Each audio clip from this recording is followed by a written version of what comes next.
안녕하세요. 경희서당의 강경입니다. 오늘은 사자수학 19번째 시간인데요. 구사라는 구절을 좀 배우시겠습니다. 사자수학에 구사라는 파트가 이렇게 좀 추가가 되어 있는데, 이 사자수학은 좋은 글귀들을 좀 모아놓은 경향이 있잖아요. 논어 게시판에 공자님이 하신 말씀인데, 9가지의 생각을 이렇게 해야 된다라고 가르치는 구절에서 오늘 9가지를 배우시는데요. 먼저 9가지가 시사필명, 청사필총, 세곤필온, 모사필공, 언사필충, 사사필경, 의사필문, 분사필란, 견득사의라고 해서 하나씩 하나씩 설명해 드릴게요. 자, 첫 번째 시사필명이라고 하셨습니다. 볼시 생각사 반드시 필 밝을 명이라고 해서 오늘은 반드시 생각해야 된다, 반드시 생각해야 된다 이런 구절이 계속 나올 건데요. 자, 볼 때에는 밝기를 생각해야 된다라고 했습니다. 볼 때에는 밝기를 반드시 생각해야 된다라고 했는데 우리가 보는 게 다가 아니죠. 보았을 때 보는 것이 다가 아니고 왜 저렇게 되었는지까지 생각하는 게 진짜 보는 거죠. 그래서 그 사람이 왜 그렇게 했는지까지 판단할 수 있는 해안을 갖고 있어야 정말 보았다고 할 수 있다고 합니다. 여기에서 볼 때는 분명하게 볼 것을, 바르게 볼 것을 항상 생각해야 된다고 했고요. 두 번째 청사필총은 들을 때에는 반드시 총명하게 들어야 된다, 확실하게 들어야 된다 하는데 우리가 보통 자기가 듣고 싶은 것만 듣는 경향이 많습니다. 저 같은 경우도 보고 싶은 것만 보고 듣고 싶은 것만 들을 때가 상당히 많은데요. 상대방이 나한테 들려주고 싶은 이야기가 뭔지를 들으려면 상당히 집중을 해야 됩니다. 그 사람 눈을 보고 제스처를 보고 함께 이해하면서 따라가면서 들어야 진짜 듣는 건데, 예를 들면 저 바빠서 설거지하고 있는데 우리 아이들이 저한테 막 얘기하면 제가 들리지가 않겠죠. 저는 이제 아이들을 지도하는 선생님이니까 여러 명의 아이들이 와서 지도해 달라고 하면 한 사람씩 한 사람씩 해야 제가 그 사람이 또 그 아이가 요구하는 것을 알고 질문에 대해서 답을 해주는데 한꺼번에 물어보면 들리지가 않겠죠. 그래서 제가 항상 아이들한테 한 명씩 순서대로 물어보라고 얘기를 하는데요. 여기다 보다시피 들을 때에는 밝게 듣기를 넓게 편파적으로 듣지 않고 귀를 열고 듣기를 항상 생각하다라고 주의 깊게 그렇게 하라고 생각을 그렇게 하고 살으라고 또 한번 가르치십니다. 세 번째 한번 볼까요? 얼굴색이 반드시 온화해야 된다라고 했는데 우리가 얼굴빛 좋은 사람, 어떤 사람을 여러분은 좋다라고 생각을 하십니까? 보통 이 첫인상이라는 게 한 번 딱 인상이 바뀌면 그 사람의 첫인상을 쉽게 바꿀 수가 없어요.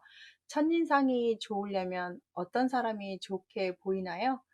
여기에서 말했듯이 온화한 사람이 정말 좋은데 이것보다 더 빨리 그 사람을 좋은 이미지로 하려면 우리가 첫인상이 좋으면 그 사람의 모든 하는 행동은 다 좋을 거라고 예상을 하고요. 반대로 첫인상이 나쁘면 그 사람이 하는 행동이 다 나쁠 거라고 생각을 합니다. 그렇기 때문에 첫인상에 신경을 써야 되는데요. 만약에 첫인상을 좋게 하려면 그러면 예뻐 보여야 된다는 얘기인데 우리가 태어나면서부터 예쁜 사람은 소수죠. 보통 저같이 다 예쁘지 않습니다. 그러면 예쁘게 하는 방법은 뭐가 있느냐? 어떤 책에 비법이 써 있던데요. 바로 웃으면서 인사하기입니다. 먼저 웃었기 때문에 인상이 좋고요. 거기다 예의 바르게 인사를 한다면 첫인상이 아주 좋다고 합니다. 저도 아이들을 지도하다 보면 예쁘고 인사 잘하면 제일 예쁜 아이고요. 금상첨화죠. 그런데 예쁘지 않지만 인사 잘하고 웃고 다니는 아이가 더 또 예쁠 때도 있습니다. 그래서 그런 걸 보다시피 우리는 첫인상을 참 좋게 해야 되는데 아니면 첫인상이 아니어도 얼굴빛을 항상 여기서 말한 것처럼 온화하게 해야 되는데요. 온화하려면 여러분 웃으셔야 되고 인사 바르게 하게 되면 온화한 얼굴빛이 된다고 합니다. 그렇게 살아야 좋지 않겠습니까? 상대방도 나도 그렇죠. 정말 얼굴빛은 싸나운 것보다 온화했으면 좋겠습니다. 저도 얼굴빛이 그렇게 네 여러분은 저를 화면으로만 보지만 얼굴빛을 또 이렇게 화면이 아닌 실물로 봤을 때 다르게 보이잖아요. 어떻게 보고 계시는지를 모르겠지만 이렇게 선생님이라는 직업을 하다 보니까 상당히 싸늘하고 이지적이고 차가울 거라고 생각들을 많이 하시는데 개인적으로 뭐 저를 제가 평가할 수는 없지만 제가 상당히 따뜻한 사람입니다. 되게 감성적이고요. 근데 이제 이게 볼 때하고 만날 때가 다르니까 여러분 판단에 맡길게요. 그래서 얼굴빛은 온화해야 된다라고 써 있고요. 그 다음 용모는 반드시 공손해야 된다라고 했는데 모양 모자와 공손할 공자. 그래서 용모는 아까 바로 앞에 한 것처럼 얼굴빛이 온화한 사람은 용모 자체도 공손하고 정중하겠죠. 예쁜 사람이라고 해서 다 그렇다는 게 아니라 예쁜 모습에 온화한 성품을 가졌다면 그런 생각을 하는 사람이라면 겉으로 나쁜 행동 하기는 좀 쉽지 않죠. 되려 그렇게 하기도 하겠지만 보통은 생각이 행동을 유지하기 때문에 이렇게 온화한 빛을 하고 용모를 항상 공손할 것을 집중해서 생각하는 사람이 예의 바르지 않은 경우는 없을 것 같아요. 그러면 그런 사람이 말을 하게 되면 충성스럽게 하겠죠. 말은 그 사람의 모든 것들을 밖으로 내보내는 말이잖아요. 말을 계속 욕설을 한다든지 말에 대해서 항상 어떤 거리낌 없이 자기 하고 싶은 말을 세게 하는 사람은 우리가 좋아 보이지 않습니다. 말이라는 것 자체가 그 사람의 사상이 밖으로 나오는 거기 때문에 여기서도 보다시피 온화한 얼굴빛과 공손한 생각을 하신다면 말은 당연히 충실하게 나오겠죠. 그러면 그 말하는 사람이 다시 또 어떻게 되냐면 일사필경입니다. 일을 했을 때 당연히 허투루 하지 않겠죠? 공경스러운 태도로 하실 겁니다. 그래서 일은 반드시 공경스럽게 해야 되고 정성스럽게 해야 된다. 이렇게 일을 반드시 정성스럽게 하면 어떤 일이 일어날까요? 좋은 일이 많이 일어나지 않겠습니까? 앞에서 했던 것처럼 물어보는 것, 듣는 것, 이렇게 또 얼굴빛, 생각하는 것, 이런 모든 것들을 다 하게 되면 그 사람이 하는 모든 일들이 어떻게 돼요? 공경스럽게 되지 않겠습니까? 청년이 요즘 청년 실업이 힘든데요. 돈 하나 들이지 않고 사장님 되는 비법이라는 글을 읽게 되었는데요. 참 재밌게 읽었습니다. 근데 예시를 어떻게 하냐면 아르바이트생이 일단 커피숍에 취직을 합니다. 그래서 자기 일처럼 열심히 해요. 매출이 올라가고 사장님이 부자가 되고 사장님한테 인정을 받습니다. 그래서 사장님이 장사가 잘 돼서 분점을 내려고 합니다. 그러면 분점을 내려고 할 때 사장님은 이제 분점으로 다시 가시겠죠. 그럼 지금 현재 커피숍을 어떻게 하겠습니까? 누구한테 맡겨야 되는데 믿을 만한 사람을 찾아봤더니 그 열심히 일하는 아르바이트생이 눈에 들어왔습니다. 그래서 아르바이트생이 혹여라도 관둘까봐 봉급을 올리게 되고 그 사람을 사장으로 앉히게 되는 경우가 있을 수 있지 않겠느냐라고 예를 드는데요. 뭐 극단적인 예시긴 하지만 우리가 보통 일을 하다 보면 정말 열심히 하는 사람들은 눈에 들어오죠. 그 열심히 할 때에 왜 열심히 하냐? 정성을 다해서 했기 때문에 그렇게 보입니다. 최선을 다해서 네 거 일, 내 거 일 없이. 그래서 일이라는 것은 반드시 공경을 다해서 해야 된다라고 지도를 하고 또 의심이 나면 우리는 반드시 물어봐야 된다라고 했습니다. 의심이 나면 물어봐라 라고 하는데 정말 여기서 강조하고 싶은 거죠. 의심이 나면 물어봐야 되는데 왜 물어보지 않고 자기들이 생각하는 대로 말하고 말을 전하고 또는 기자라면 기사를 쓰고 이렇게 하는지 모르겠습니다. 그 상황이 이해가 안 되면 바로 그 자리에서 물어봐야 되는데 좀 생각을 해보면 저 같은 경우도 어, 어렸을 때부터 유교권 문화에서 우리나라는 자라기 때문에 뭔가를 좀 물어본다 이러면 대든다라고 좀 느끼는 경향이 있었죠. 그리고 물어보라고 하면 학교 다닐 때도 다 꿀먹은 벙어리처럼 입을 닫는 것이 예의였고, 저도 강의를 다니면서 궁금한 거 있으면 물어보세요라고 하면 물어보시는 분이 적죠. 이런 문화권에서 질문이 없으니까 하겠지만 또 그 이면에는 물어봤을 때 혹 창피당할까봐 별것도 아닌데 물어봤네 또는 사람들한테 폐를 끼칠까봐 여러 가지로 참는 경향이 있지 않나 싶은데요. 서양은 질문이 아주 생활화돼 있잖아요. 우리의 좀 문화도 영향이 있는 것 같긴 한데 정확히 여기에서 의심나면 물어보라고 했습니다. 근데 여기서 꼭 질문을 많이 하라는 게 아니라 우리가 오해의 소지가 있다면 내 생각으로 다 치부하지 말고 물어봐라죠. 물어보고 확실하게 한 다음에 의심이 없어야 된다는 건데, 정말 이건 좀 가르쳐야 되고 이건 생활화해야 될 것 같습니다. 필요 없는 질문을 많이 하라는 게 아니라 의심이 됐다면 오해하지 말고 그 자리에서 물어봐라.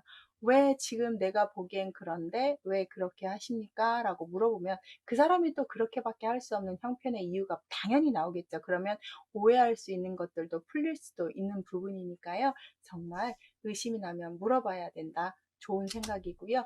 그다음 분함이 있으면 어려울 때를 생각해야 된다라고 했는데, 우리 왜 살면서 분함이 없겠습니까?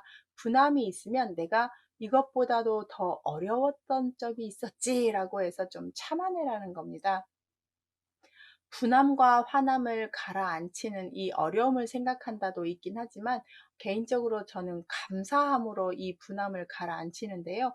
예를 들어서 어떤 분한 상황이 일어나면 이것도 감사하다. 이만큼이어서 괜찮다.